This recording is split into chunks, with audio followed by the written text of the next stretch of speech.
From the far reaches of the Milky Way galaxy, it's Retro Nerd Girl with a film review for you. Today I'll be reviewing the movie Species 2, released in 1998, starring Michael Madsen, Natasha Henstridge, Marge Hellenberger. Directed by Peter Medak. Genre: action, horror, sci-fi. The rating is R for strong sexuality, sci-fi violence, gore, and language. The budget was $35 million estimated. My rating is a 7.8. The synopsis is: Species 2 is the continuation of the movie Species, released in 1995, where aliens give instructions for humans to reconstruct an alien with their DNA. In that story, the female alien, also known as Syl, goes on a killing spree trying to spawn. In the second installment, a mission to Mars brings back infected astronauts, and one of them, Patrick Ross, strives to create a new breed of aliens on Earth. Enjoyment. You know, this film is actually my guilty pleasure for sure.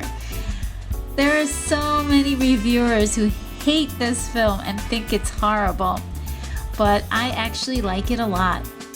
You know, I remember seeing ads for the first movie, Species, in 1995, but I wasn't really interested in it because it seemed like a horror flick, and that's exactly what it is.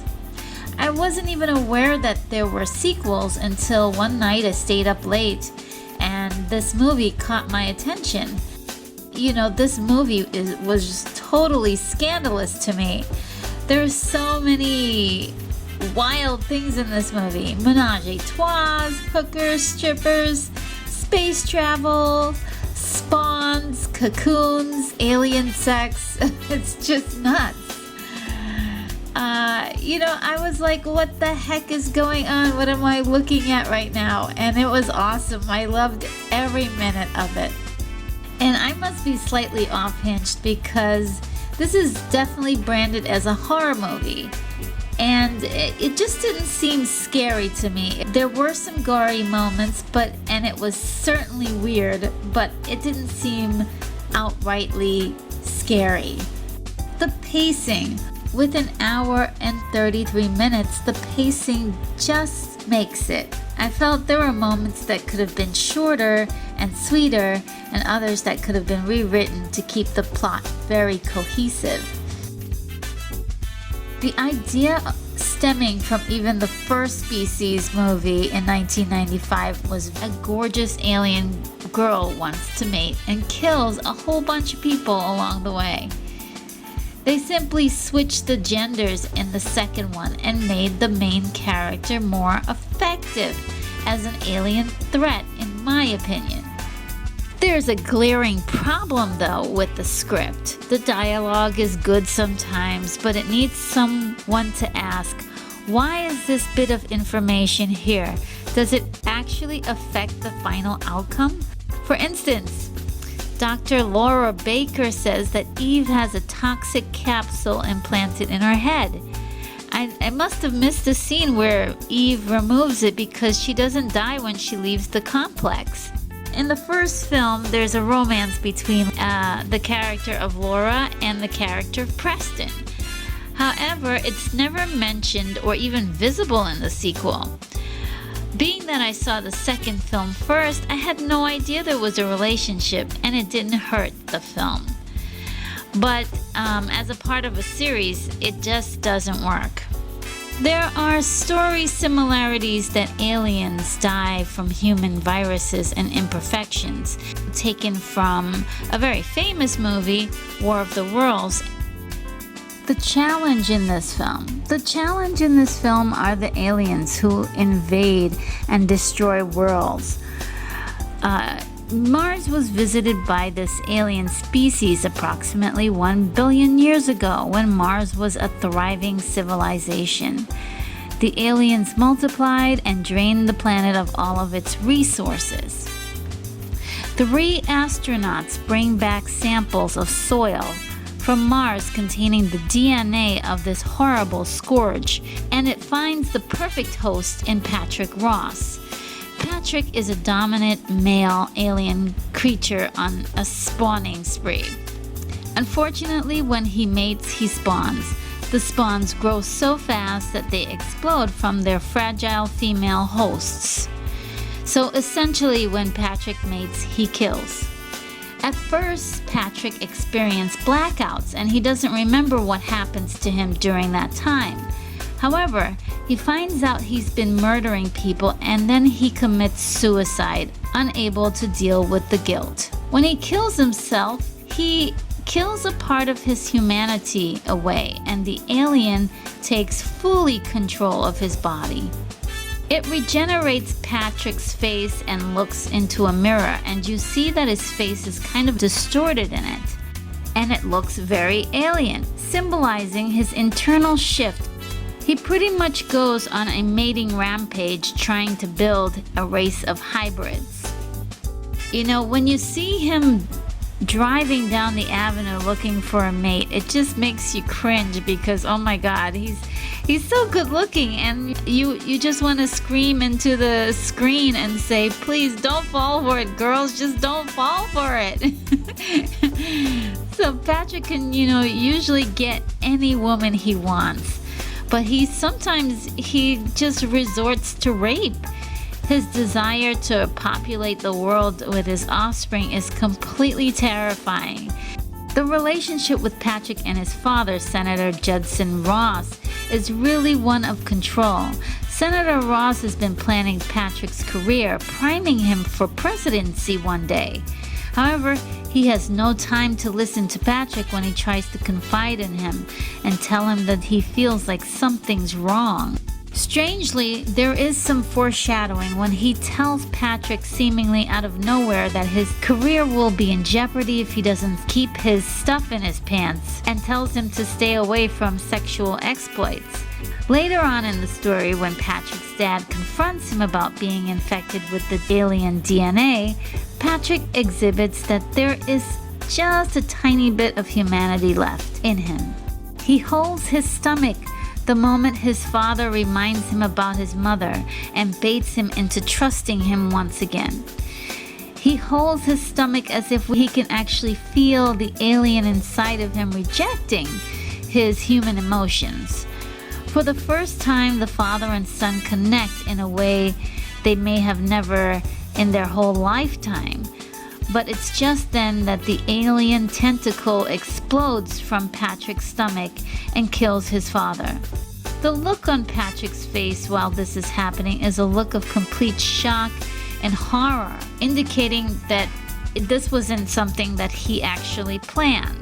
Pretty much after that, his humanity is completely gone, and we see his offspring looking on, signifying that this is his new family now, that he has made his ultimate sacrifice to ensure their future by killing his human father. Patrick takes a detour from his mission when he learns about Eve. It's not love, but the possibility of spawning a more perfect offspring is more than tempting. After seeing all of the 4 Species movies, I think that Patrick is the most threatening, and he actually causes the most damage and has the potential to wreak the most havoc on the planet than any other of the aliens. My empathy. I suppose the humans are the ones we're supposed to feel empathy for, but unfortunately not. After the alien from the first species, also known as Syl, dies, the government decides to create another Syl called Eve, which stands for Extraterrestrial Vulnerability Experiment. Eve has been used for these experiments to try to protect the Earth from a possible attack from the aliens. You can tell her apart from her predecessor by the adorable bob haircut that they give her in the film. Dr. Laura Baker was in the first film and is in charge of the government testing on Eve. She has a special relationship with her, and you get the sense that Eve trusts her. Eve seems to be very different from the original Syl because she seems to understand the human struggle and is agreeing to help them destroy her own species. They explain this by saying that her alien DNA has been suppressed in order to keep her docile. Now, the problem for me with Eve as a character is her here nor there-ness. Whose side is she really on? I don't have a clue why her alien mind would allow her to betray her own kind, knowing that it means her own doom, and it's just not acceptable enough for you to like her. When Patrick begins his spawning spree, Eve seems to finally have a purpose in the story when we discover that she has a psychic connection to him. It's a weird coincidence, but it could be possible with a highly evolved species. When she meets Patrick, I think I began to like her a little bit more because then it seemed like she finally had some of her own emotions. There are lots of comedic moments with the character by the name of Dennis Campbell, who is also an astronaut on the Mars mission. Just when you begin to wonder why he's tagging along, he makes himself useful. There's a seemingly nonsensical scene where Dennis is trying to play with Eve, but she refuses him. Then it's discovered that it is linked to his DNA. He's healthy, but he's a carrier of sickle cell, revealing that the aliens can't cope with our imperfect genes, a plot point nearly forgotten from the first film. Technically, the film starts out with a mission to Mars, and I feel that was well done. It looks pretty good. The practical effects were really good in this film, and it kept it from being too dated. Most of it holds up except for the CGI moments. And for me, the one thing I appreciated about this film over the first film in the series was the detail of the practical effects and the screen time that the aliens had. It was really cool to finally see them in detail. And you can clearly make the connection between the Species franchise and the Alien franchise. Performances. I enjoyed all of the performances in this film. Justin Lazard is good here. His character doesn't call for a whole lot of emotion, and that's fine. I thought it was good. Michael Madsen reprises his role as Preston with an "oh my god, I can't believe we're doing this again" attitude. That kind of fit his character. Natasha Henstridge reprises her role as an alien, and she's pretty good. Marge Hellenberger reprises her role as Dr. Laura Baker, which was probably her reel for CSI because she does play pretty much the same role with authority as she's taking it very seriously. Mykelti Williamson was the light comedy relief we needed for the film. The best for me was the scene in which Patrick and Eve meet for the first time. That was a powerful moment and well performed by both actors. All of their connected scenes and scenes together were very good to me. I just enjoy the intensity they have to want to get together. My wish list. I wish the alien DNA was not just some black ooze from Mars, but more like a tactical creature using the humans as a host, as it was done in the movie The Hidden, released in 1987. The entire planet could have been infected by this ooze, which leaves so many open questions. I wish they had shown us the 7 minutes that were blacked out of the memories of the astronauts in the film. Perhaps Laura could have put Dennis under some sort of hypnosis to find out.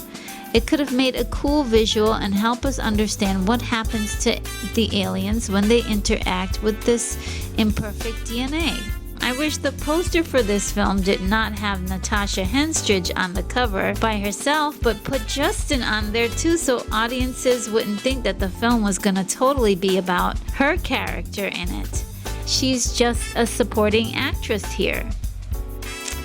And I really wish that Eve didn't play the Deus Ex Machina in this film, and I wish she was true to her alien being by choosing her own species. The humans experimented on her and kept her locked up.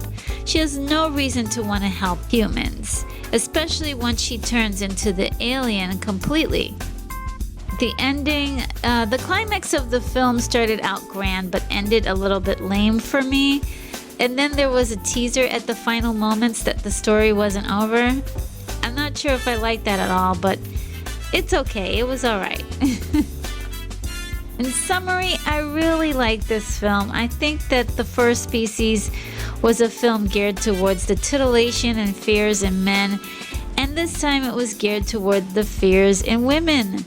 I thought it would just be often and die the way some of these women die, but they're pretty much with their uteruses exploding. It's pretty awful and silly because, yeah, it would never happen, but oh, it's terrifying.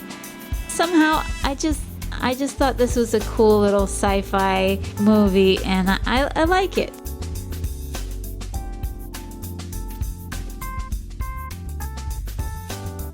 Well, that sums up my review. I hoped you liked it, and please make sure to subscribe to this channel. I'll be posting many more reviews, and let's keep this discussion going. Leave your rating for the movie and why in the comments section. And let me know if there are any other movies you'd like me to review. Take care, movie lovers. I'm off to my next review.